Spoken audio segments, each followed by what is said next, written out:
For 8 years, no one had lived at Ashwood Hall. At least, that was what everyone believed. The estate stood alone on a windswept hill, overlooking miles of mist-covered valleys, its gray stone walls weathered by rain and silence. Travelers avoided it. Servants whispered about it. Villagers crossed themselves whenever its name was mentioned, not because they believed it haunted, but because the Duke who owned it had vanished from England without warning. Some claimed he had gone to war. Others believed he had gone mad. A few insisted he would never return. Those few were wrong. The first snow of November drifted across the countryside as 6 black horses climbed the long road toward Ashwood Hall. Inside the lead carriage sat Duke Adrian Ravenshire, 35 years old, broad-shouldered, sharp-featured.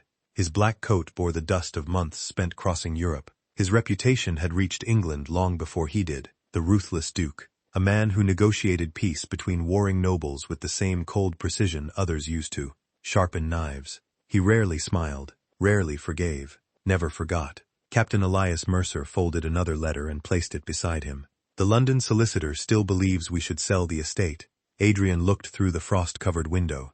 The solicitor believes many things. The repairs will cost a fortune. So will abandoning another piece of my family. Silence settled inside the carriage. Elias had served Adrian for nearly 15 years. He knew better than to mention the real reason his master had stayed away. Ashwood Hall was not merely an estate. It was the place where Adrian's younger sister had died. The place he had sworn never to enter again. Yet here he was, returning at last. As twilight settled over the hills, Ashwood Hall appeared through the trees. The manor looked exactly as Adrian remembered. Tall chimneys, stone towers, iron gates. Except, one thing was wrong. Smoke drifted lazily from the western chimney. Fresh smoke. Not weeks old. Not yesterday. Now. Adrian leaned forward. You see it? Elias nodded slowly. I do. The house should be empty. It should. The carriage rolled closer. Then another surprise. Golden light glowed behind several downstairs windows. Someone had lit candles. Someone lived there. Adrian's expression hardened. He stepped from the carriage before it fully stopped. Cold air struck his face. The front door stood slightly open. No broken lock. No signs of forced entry. Just open. Very quietly, he walked inside. Warmth greeted him. The entrance hall smelled of cinnamon, fresh bread, and burning oak. Impossible. Dust had vanished from the furniture. The marble floor gleamed. Someone had cleaned. Someone had cared. Then, a tiny pair of muddy boots sat beside the staircase. Children's boots. Adrian frowned. He hadn't seen children's shoes in this house since. He forced the memory away. Another sound reached him. Laughter. Small. Bright. Coming from upstairs. His heartbeat slowed instead of quickening. Years of military discipline returned without thought. He climbed silently. Each stair remembered his weight. At the end of the eastern corridor, a door stood open. Inside, a little girl sat cross-legged on the floor, drawing pictures with colored chalk. She couldn't have been older than 5. Golden curls escaped beneath a knitted cap. Her tongue peeked from the corner of her mouth as she concentrated fiercely on her masterpiece. She looked up, completely unafraid. Oh, she smiled. You're home. Adrian stopped. The child tilted her head. Mama, she called cheerfully. The sad man is back. Footsteps echoed from the adjoining room. A young woman appeared carrying folded blankets. She froze instantly. The blanket slipped from her arms. For several heartbeats, neither moved. She was perhaps 26. Her dark auburn hair had escaped its braid. Her plain blue dress had been patched more than once.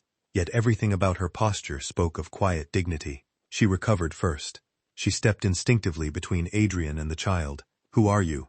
Adrian almost laughed. Instead, he answered calmly. I was about to ask the same question. She studied him carefully. Then realization flooded her face. No. Her voice became almost a whisper.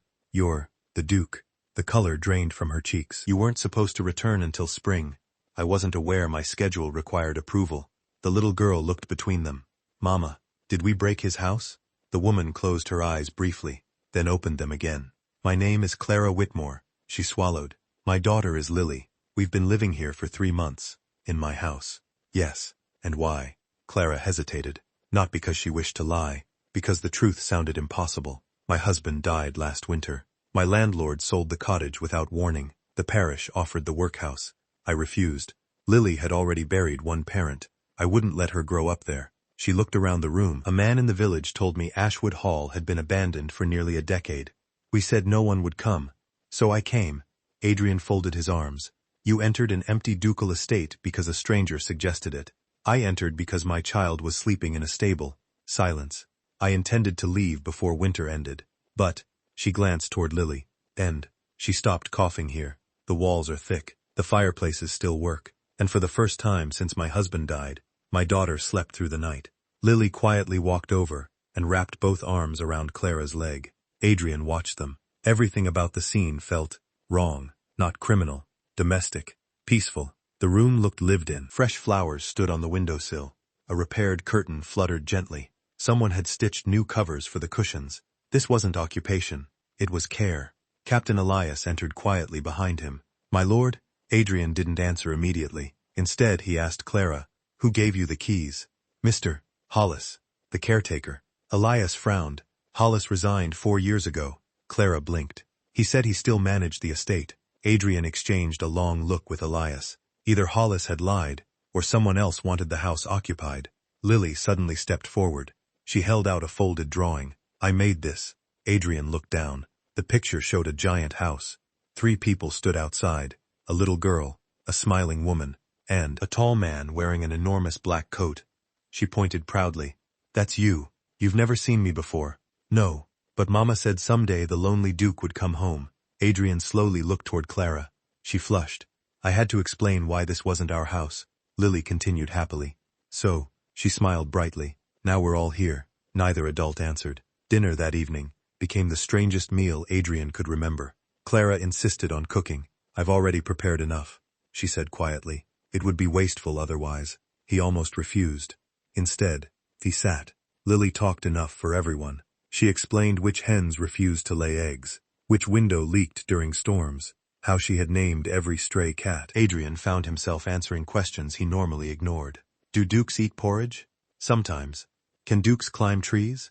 When necessary. Were you born grumpy? Captain Elias nearly choked on his tea. Clara covered her face in embarrassment. Lily, I'm terribly sorry. Adrian surprised himself. It's an interesting question. Lily grinned triumphantly. I knew it.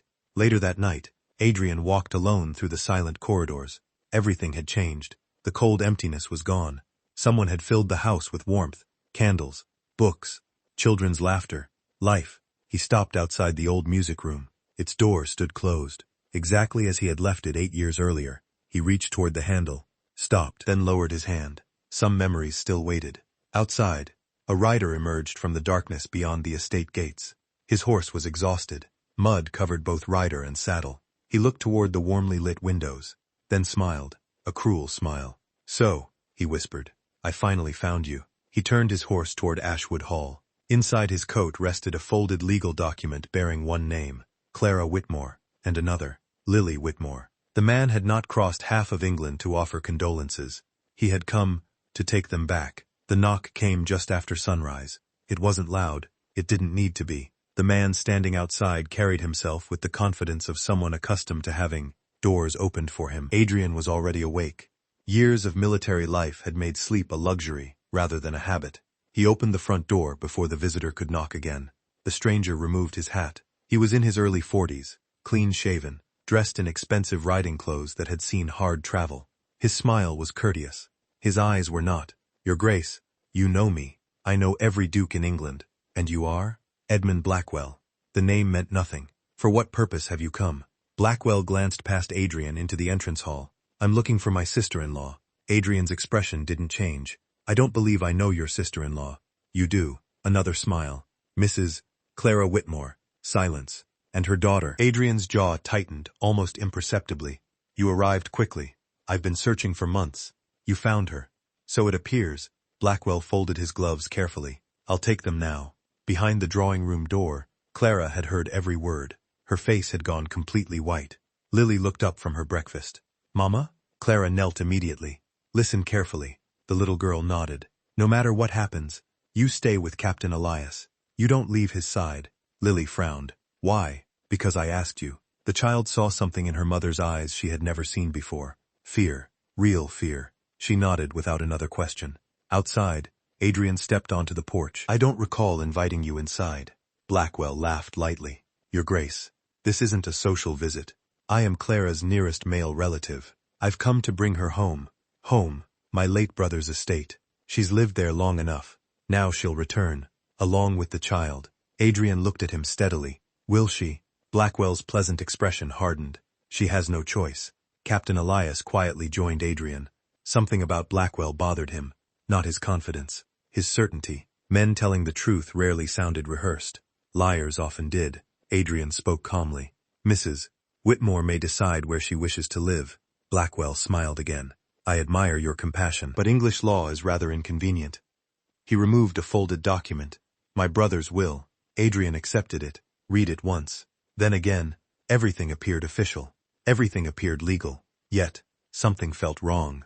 Very wrong. Clara stepped into the hallway. No. Both men turned. I won't go.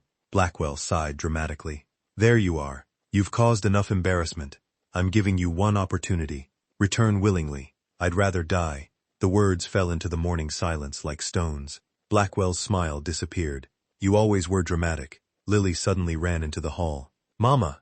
Before anyone could stop her, she threw herself into Clara's arms. Blackwell looked down at the little girl for just 1 second. Pure contempt crossed his face. Adrian noticed. So did Elias. The expression vanished almost instantly, replaced by another polite smile. Come along, little one. We're going home. Lily buried her face against Clara. I'm already home. Adrian looked directly at Blackwell.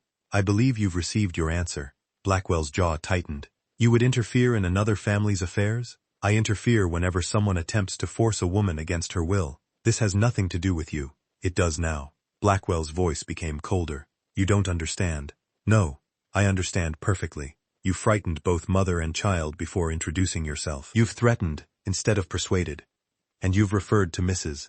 Whitmore as though she were property. I've heard enough. For several long moments, neither man moved. Finally, Blackwell replaced his gloves. This isn't finished. I assumed as much. He climbed onto his horse. Before leaving, he looked once more toward Clara. I'll be returning. Then he rode away. Captain Elias watched until the rider disappeared beyond the trees. I don't like him. Neither do I. Adrian turned toward Clara. Tell me everything. It took almost an hour. Not because Clara wished to hide anything, because speaking the memories aloud hurt. My husband wasn't born a Blackwell. He married into the family. When his father died, Edmund inherited everything. My husband inherited almost nothing. He never complained. He simply worked harder. Her hands trembled slightly. Then he became ill. Very quickly. The doctors called it pneumonia. He was buried 4 days later. Silence settled over the room. I thought the worst had passed. It hadn't. She looked down. 3 days after the funeral, Edmund came to my room. Adrian said nothing. He said, a widow alone cannot manage an estate. Marry me. I refused. He smiled and said, you'll change your mind. Captain Elias folded his arms. And did he explain why? Clara nodded. My husband had discovered something. What? I don't know. He never told me. But 2 nights before he died, he made me promise. If anything happened, I was to leave. Immediately. Take Lily. And never trust Edmund. Adrian leaned forward slightly. What did your husband leave behind? Clara frowned. Nothing. No letters? No journal? No documents? She hesitated. There was a small wooden box. But I've never opened it. Why? He made me promise. Only Lily could. Silence. Captain Elias exchanged a glance with Adrian.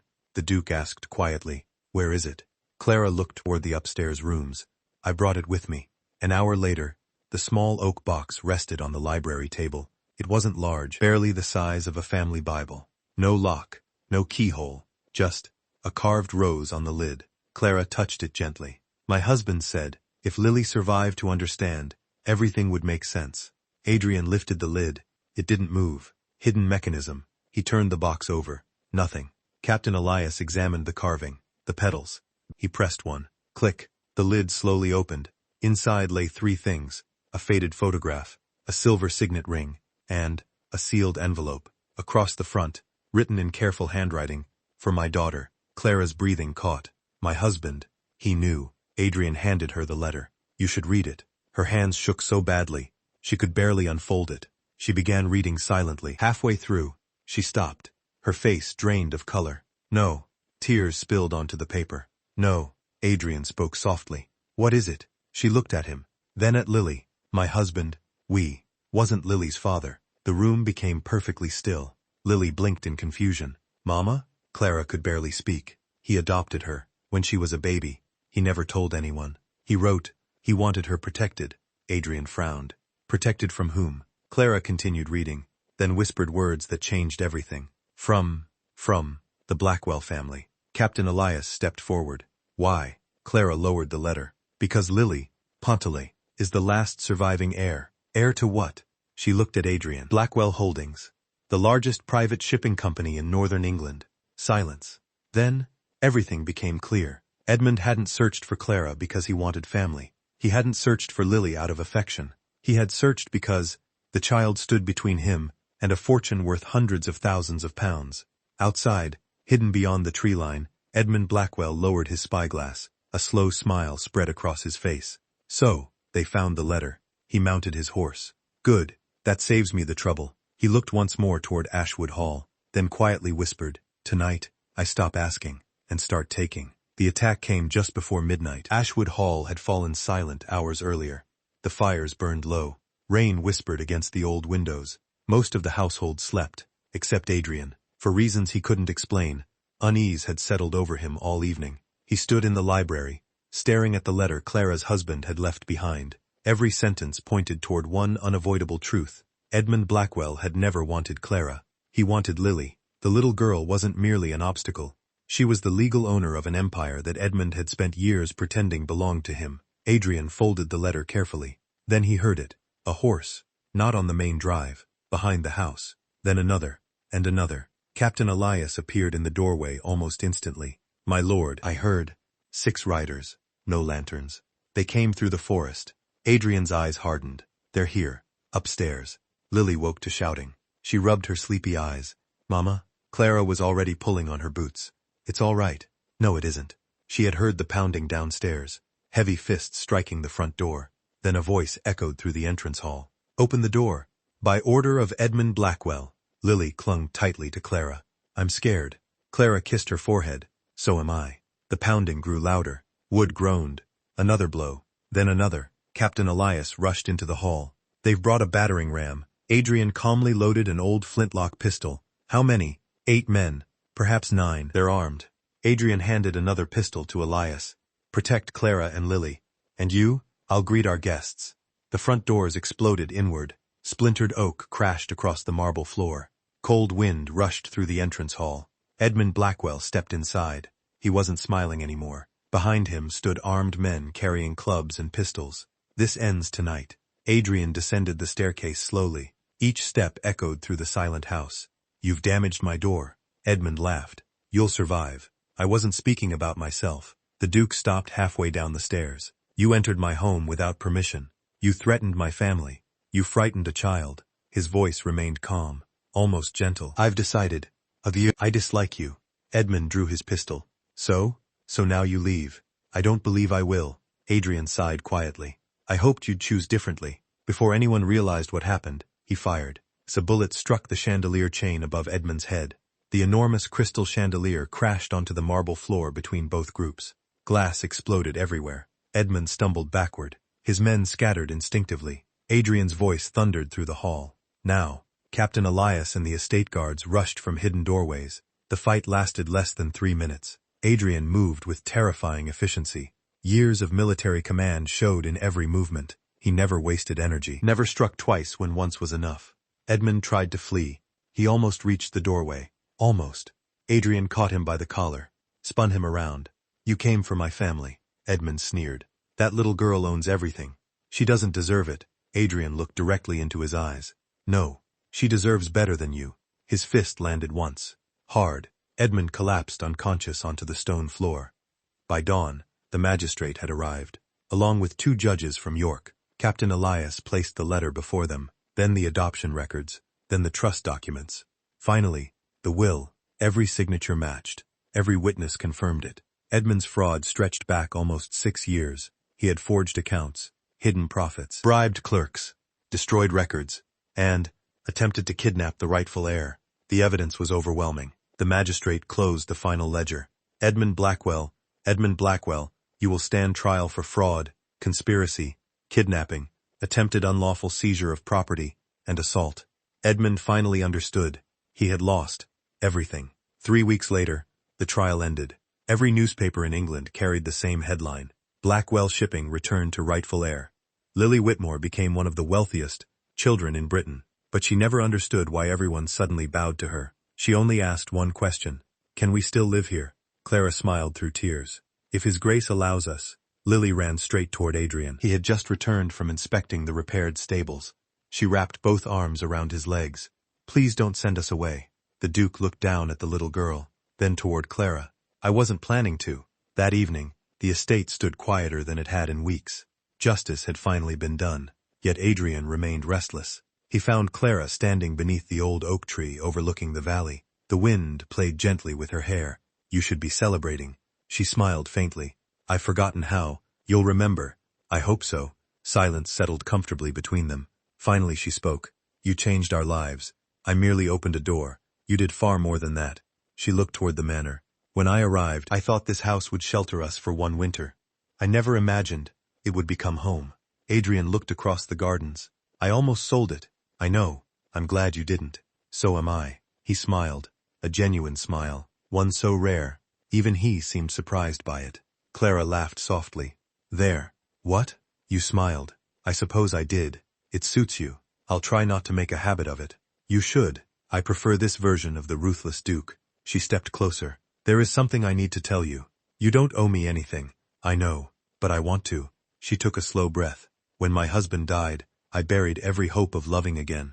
I convinced myself survival was enough. I was wrong. Adrian remained perfectly still. I watched you with Lily. I watched you repair this house. I watched you protect us. You never asked me to become someone else. You simply gave us room to breathe. Her eyes filled with tears. I don't know exactly when it happened. Perhaps the morning you made porridge because Lily refused to eat. Perhaps the day you carried her home after she fell asleep in the garden. Perhaps, the night you stood between us and Edmund. She smiled. But somewhere along the way, I stopped seeing a duke. I started seeing the man. Adrian stepped closer. So what does the man deserve? Clara reached for his hand. The truth. I love you. The words came quietly. Without drama. Without hesitation. I've loved you for longer than I admitted. I was simply too frightened to name it. Adrian closed his eyes briefly. When he opened them, the grief he had carried for 8 long years no longer seemed so heavy.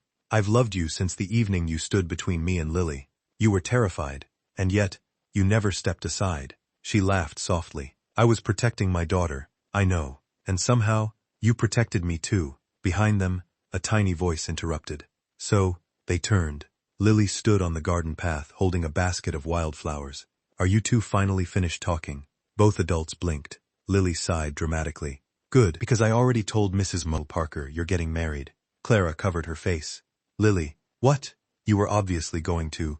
Adrian laughed. A full laugh this time. The sound echoed across the gardens.